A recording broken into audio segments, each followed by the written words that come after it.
Hello everyone, आज है 2 मई और आज इस वीडियो में हम बात करने जा रहे हैं जियो फाइनेंशियल सर्विस के बारे में। 375 रुपये का शेयर है। पिछले एक महीने में अगर आप देखो तो ग्राफ इंटरेस्टिंग है। पहले एक बेहतरीन तेजी आई थी जो 355 से इसको 390 पर लेकर गए, लेकिन उसके बाद अगर आप देखो तो बहुत ही साइलेंट तरीके से ये नीचे की तरफ जा रहा है।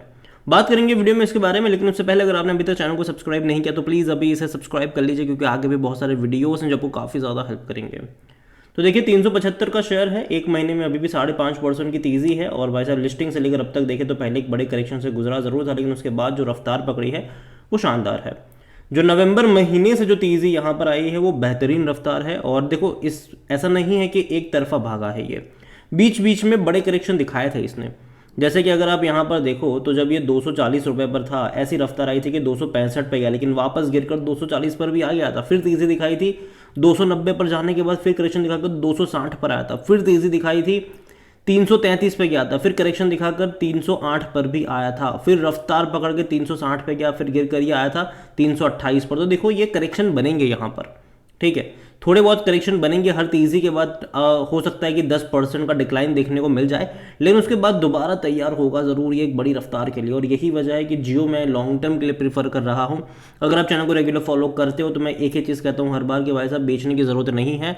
जब भी 10% का डिक्लाइन आए, ऐड करने के मौके आपको यहाँ पर ढूंढना चाहिए। और लेकिन लेकिन लेकिन लेकिन लेकिन जो नज़रिया है वो लॉन्ग टर्म का होना चाहिए, ठीक है। 1-2 महीने का नहीं होना चाहिए, 2-3 साल का यहाँ पर नज़रिया होना चाहिए, क्योंकि पोटेंशियल बहुत ज़्यादा है यहाँ पर। अगर आप देखोगे तो हाल फिलहाल में एक अपडेट भी आई कि जियो फाइनेंशियल ने स्टैंडर्ड चार्टर इंडिया के जो कंज्यूमर बैंकिंग के हेड है कुशाल रॉय, उनको हायर करा हुआ है।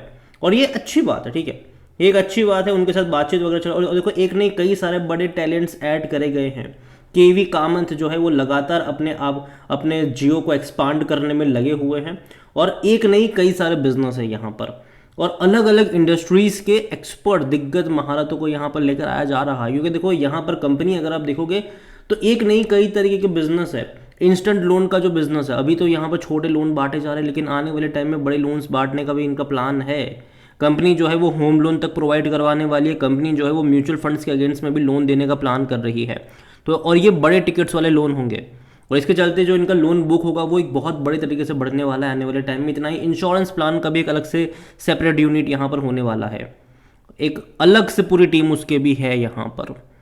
और आने वाले टाइम में इंश्योरेंस का जो सेक्टर है वहाँ पर भी कंपनी, देखो कंपनी की रीच बढ़िया है, कंपनी का जो ट्रस्ट कह लो डेफिनेटली ज़्यादा है। और कहीं ना कहीं वहाँ पर भी अच्छे खासे पैमाने पर कंपनी डिस्टर्ब तो करेगी। डिजिटल बैंकिंग की बात करो, यहाँ पर यूपीआई पेमेंट्स की बात करो, म्यूचुअल फंड्स की बात करी जाए, ठीक है, वहाँ पर भी कंपनी देखो अभी भी इनको इंश्योरेंस का म्यूचुअल फंड का लाइसेंस मिला नहीं, लेकिन बहुत जल्दी मिलने के चांसेस है यहाँ पर। और जैसे ही वो लाइसेंस मिल जाएगा एक ही दिन में 10% की तेज़ी आपको यहाँ पर देखने को मिल सकती है। और खबरों के बाजार गर्म रहेंगे यहाँ पर। ब्रोकिंग बिजनेस में एंट्री करने वाले, वेल्थ मैनेजमेंट में एंट्री करने वाले, और इन सब के चलते बहुत बड़ी तेज़ी हमने देखी यहाँ पर। अभी कोई खबर नहीं है तो भाई साहब थोड़ा बहुत करेक्शन दिखा रहा है, लेकिन जब भी खबर आएगी यहाँ पर, जो कि आनी चाहिए, मुझे लगता है कि बहुत जल्दी इनके इंश्योरेंस के लाइसेंस को लेकर खबर आ सकती है, म्यूचुअल फंड्स के लाइसेंस को लेकर खबर आ सकती है। जब ये खबरें आएंगी तब डेफिनेटली यहाँ पर पूरा का पूरा गेम पलट जाएगा। इतना ही नहीं, कंपनी क्रेडिट कार्ड भी लॉन्च करने वाली है, एसबीआई के साथ मिलकर कर रही है। और उन क्रेडिट कार्ड्स में अगर आप देखोगे तो कई सारे डिस्काउंटेड वगैरह देखने को मिलेंगे रिलायंस के स्टोर्स पर, चाहे वो रिलायंस रिटेल का स्टोर हो, आजियो का स्टोर्स हो, या फिर चाहे रिलायंस के और स्टोर्स हो। तो ये सारे प्लान्स हैं यहाँ पर, और इनके खुद के इतने सारे स्टोर्स है, वहाँ पर इनको टाइम नहीं लगेगा जो क्रेडिट कार्ड है उसको डिस्ट्रीब्यूट करने में। रिलायंस की खुद की अपनी वर्कफोर्स इतनी ज़्यादा है, उनको टाइम नहीं लगेगा डिस्ट्रीब्यूट करने में। तो ये बड़ी बात है इनके लिए। और जहाँ तक वॉल्यूम्स देखें तो 1 करोड़ से भी ज़्यादा के शेयर डेली ट्रेड तो हो ही रहे हैं। जो हाई बनाया था इसने वो 395 रुपये के आसपास का बनाया था, जो लो था वो 200 रुपये के आसपास बना था।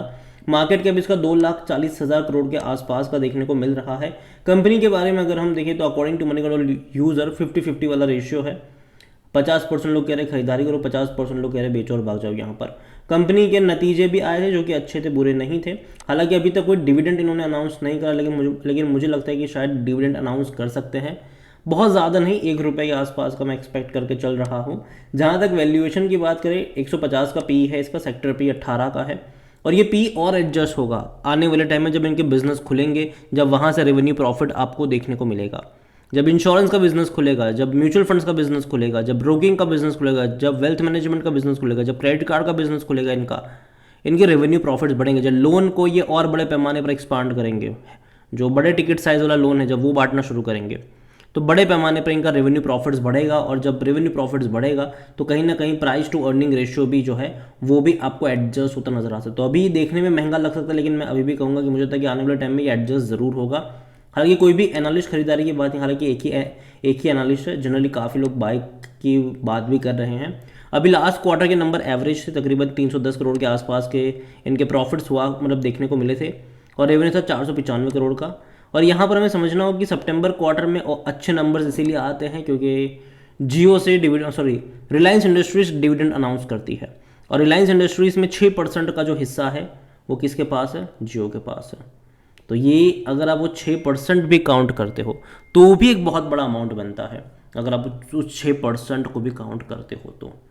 और इतना ही नहीं, जब इनके सारे बिजनेस खुल जाएंगे, इवन एक आध दो बिजनेस भी स्टार्टिंग में खुल जाएंगे, तो जो रेवेन्यू आपको देखने को मिल रहा है वहाँ पर एकदम से एक बहुत बड़ा बूस्ट देखने को मिलेगा। और जब बिजनेस खुलने के बाद तो हालांकि कह सकते हैं कि जब लाइसेंस वगैरह मिलेंगे तभी तेज़ी देखने को मिल जाएगी, और जब क्वार्टरली नंबर्स भी आएंगे बिजनेस खुलने के बाद तो कहीं ना कहीं वहाँ पर आपको 10-12% का ग्रोथ नहीं बल्कि आपको आराम से 40-50% का क्वार्टरली ग्रोथ देखने को मिलेगा जब इनके बिजनेसेस धीरे धीरे ओपन अप होना स्टार्ट हो जाएंगे।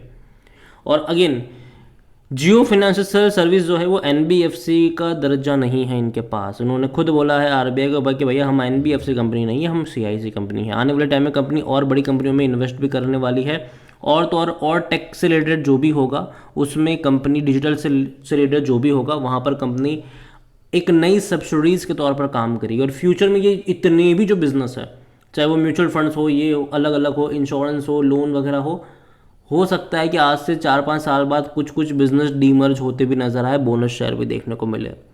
तो ये अगेन ये लॉन्ग टर्म की बात है। शेयर होल्डिंग में अगर आप देखो तो प्रमोटर की होल्डिंग 47.12% की है, और अगेन प्रमोटर लिस्टिंग से लेकर अब तक यहाँ पर तकरीबन 8 करोड़ से भी ज़्यादा के शेयर खरीद चुके हैं। हालांकि इंस्टीट्यूशनल की तरफ से बिकवाली आई है, चाहे म्यूचुअल फंड हो, चाहे डोमेस्टिक हो, या फिर चाहे एफआईएल्स हो, लेकिन मैं उम्मीद करता हूँ कि अब वो रुकनी चाहिए। रीज़न ये था कि पहले जब जियो लिस्ट हुआ था तो ऑलरेडी बहुत सारे इंडेक्स का पार्ट बन चुका था ये, लेकिन अब सारे उस इंडेक्स से इसको हटना था, तो जाहिर सी बात एक सेलिंग प्रेशर देखने को मिला। लेकिन अब धीरे धीरे मुझे लगता है कि इंडेक्स का पार्ट बनना शुरू होगा। बीच में खबर थी कि निफ्टी नेक्स्ट 50 का दावेदार है ये, और अगर वाकई में उसमें इसको जगह मिल जाती है तो कहीं ना कहीं पैसिव इनफ्लो कह सकते हैं कि शुरू हो सकता है, जिससे इंस्टीट्यूशनल कह सकते हैं कि जो बाइंग है वो भी आपको दोबारा देखने को मिलेगी। और इवन कंपनी ऑलरेडी अगर बिजनेस जब इनके ओपन अप होना शुरू हो जाएंगे तो मुझे लगता है कि कई सारे इंडेक्स का पार्ट भी बन सकता है।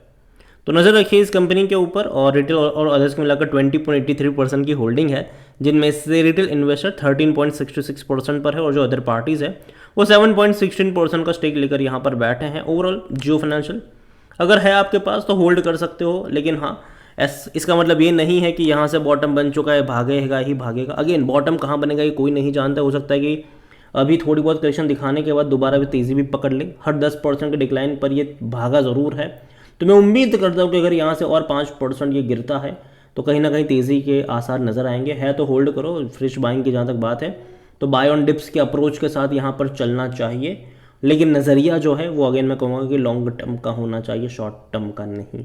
अगेन ये मेरा पर्सनल ओपिनियन है, कोई इन्वेस्टमेंट एडवाइस नहीं। वीडियो को यहीं पे एंड करता हूँ। पसंद आया हो तो लाइक करो, शेयर करो। चैनल अगर आप पहली बार हैं तो प्लीज़ सब्सक्राइब करें। और जियो फाइनेंशियल सर्विस के बारे में क्या सोचते हैं वो भी आप मुझे कमेंट में लिख के बता सकते हैं। Thank you.